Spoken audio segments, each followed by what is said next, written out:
Okay, without any further ado, on Fridays, we talk about what things to see for the weekend.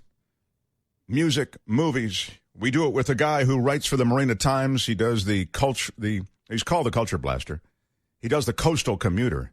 He comes in like, an angelic presence. Michael Snyder. Oh, Michael, welcome. My wings are beating. I'm so excited. Yes. Michael, go ahead. You first. I just want to say I just got done watching a replay of Trump's stupefying town hall on NBC last night. And I'm not going to say that the fearless, scrupulous moderator, Savannah Guthrie, is my spirit animal, but I do want to nominate her for the Joan of Arc Award. I mean, if a nation of Trumpkins don't want to burn her at the stake after she likened Trump to a crazy uncle, busted him for his lies, and held him accountable for spreading disinformation, I'd be like really surprised. I don't know. What'd you think? Yeah, well, I'll say this, just to refer specifically to what Michael's talking about, for those who might not have seen it. I don't want it to be misunderstood. She was talking about him retweeting, in the case of the crazy uncle reference, a conspiracy theory from QAnon, okay? And he was, and he said, well, I was just retweeting it. I mean, I retweet a lot of stuff. You can judge for yourself what you think of it. And she made the point, hey, you're not just some crazy uncle on Twitter retweeting things. You're the president, which I thought was a decent point. Yeah. So she didn't call him a crazy uncle, but I get your point. She absolutely, Michael, you're right. She is being vilified by the right now. Yeah. She likened him to a crazy uncle. She didn't call him one. That was the clever thing. By the way, speaking of women in the news, I just heard that Caroline Giuliani, daughter of undead Rudy Giuliani, turned on her father's master. It's true. She in a piece for Vanity Fair. Did you discuss this earlier? We did not discuss it. It gets crowded out by a lot of other things, but yeah, he's absolutely right. Rudy Giuliani's daughter is. She reminds me of the daughter of of the Conways, who has wants to tell the truth and wants to speak the truth about what's been going on behind the scenes, and she essentially just calls her father corrupt. Yes, man.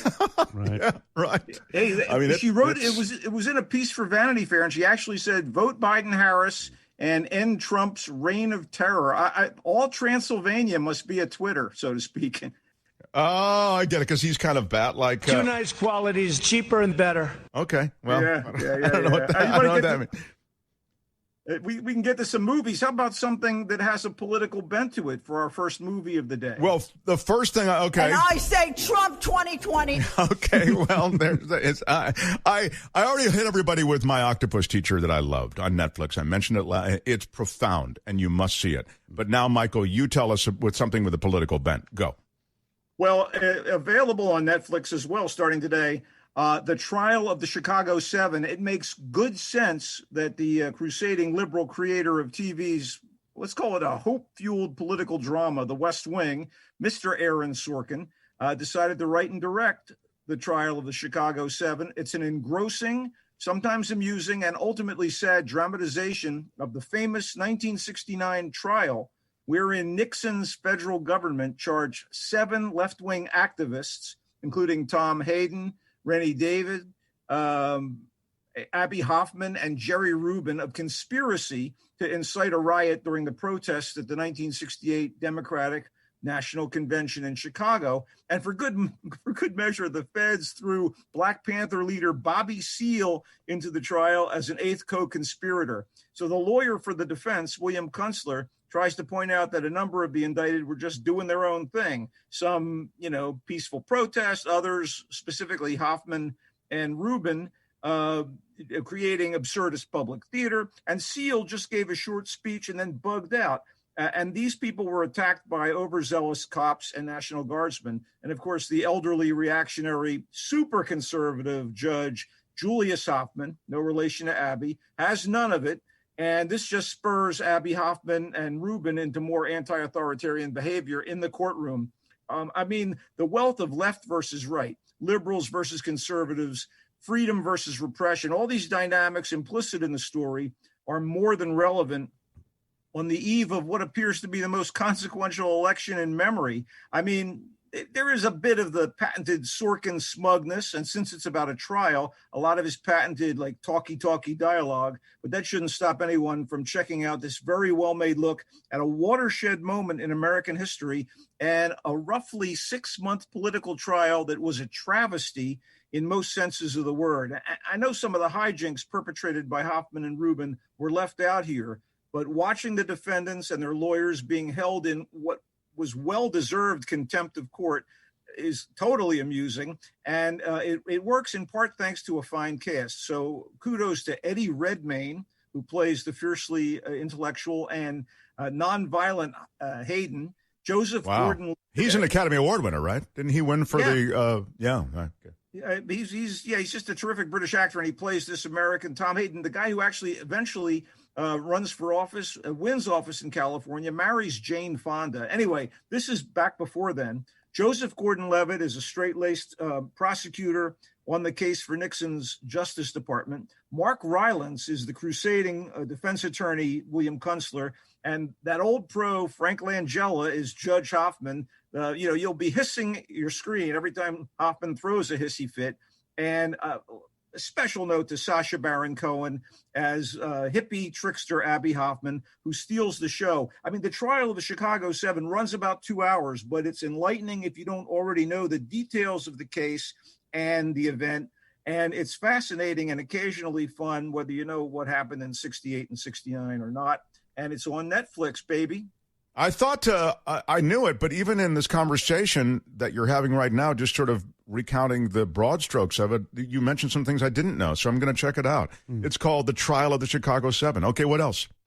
All right. I was excited to see Honest Thief starring Liam Neeson, Mr. Nasty Action, Mr. I have a certain set of skills, Mr. Give back my daughter. I loved Taken, for instance, and a lot of his other movies along those lines.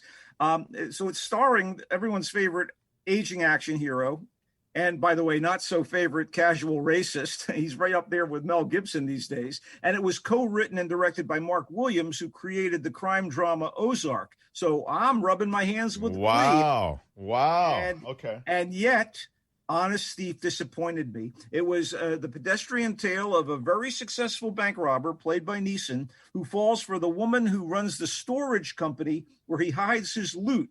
So he's so much in love that he decides to go straight, give himself up, and return all of his ill-gotten gains to the FBI in return for a shorter sentence so he can move on with his life when he gets out and move in with his lady love. But the greed of others gets in the way, and soon he has to clear his name for something more than robbery.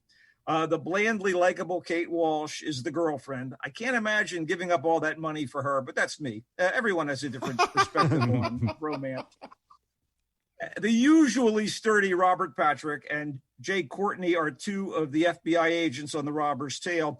Alas, they and Neeson are given what turns out to be a rather meager, even dull situation with thinly drawn characters that failed to capture my attention. It's not terrible, but to be honest, Honest Thief is merely perfunctory. You can catch it at some theaters that dare to be open around the country, and more likely and safer, some drive-ins for now. And drive-ins seems about right for a movie like this.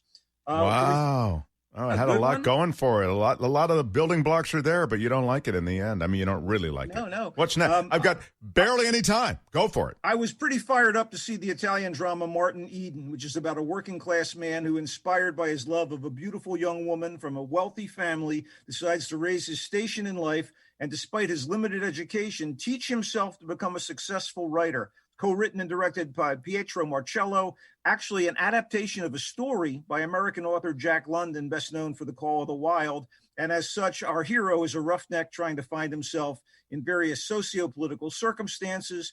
Martin Eden, it's achieved the measure of international acclaim. It's been a festival darling, and it's thoughtful, well-acted, and beautifully shot. Coming-of-age story, love story, tragedy, that a kind of throwback to older Italian cinema from the heyday of Visconti and Fellini. But they have excursions into class conflict and politics. They don't quite congeal. I was left a little unmoved by what should have had me going bonkers. Still, it should appeal to certain movie snobs and intellectuals like me, And if nothing else, it looks great, as do the co-stars Luca Marinelli as Morton and Jessica Cressy as Elena, the dewy young subject of his desire. And you can catch it at Kino Lorber's marquee virtual cinemas, including afisilver.afi.com and virtualavalon.org, and some theaters in some necks of the woods. And that's oh, it. Wow. Oh, I love that. So again, that's called Martin Eden. Right. And I like, you mentioned these other ways to stream. I don't think I'm familiar with all of them. So I guess I'll just, hit the internet and hit Martin Eden and see. Again, to review, the trial of the Chicago 7 is probably the one that you seem highest on. It brings to life this real life story, and they does it in this dramatic way with apparently a really cool cast. That's on Netflix. Honest Thief, you expected more out of, with the kind of building blocks that were better than the end result. And Martin Eden appeals to the intellectual class, you said. Didn't you, Michael? Did you use that word? Yes, I'd say so, Bean. Oh, well, it's very, very good. Can you let him finish, sir? He's finished. I'm letting him go. Michael, we love visiting with you. You are the Culture Blaster, at Culture Blaster on YouTube, on Twitter, all over social media. You can find Michael in the Marina Times when he's not, knocking around Russian Hill and his favorite spot on the Royal Grounds there on Polk. We love hanging out with you. Thanks. Come again next week, Michael. Yeah, Snyder, bye-bye. Oh, yes. He leaves as he enters on an angelic cloud.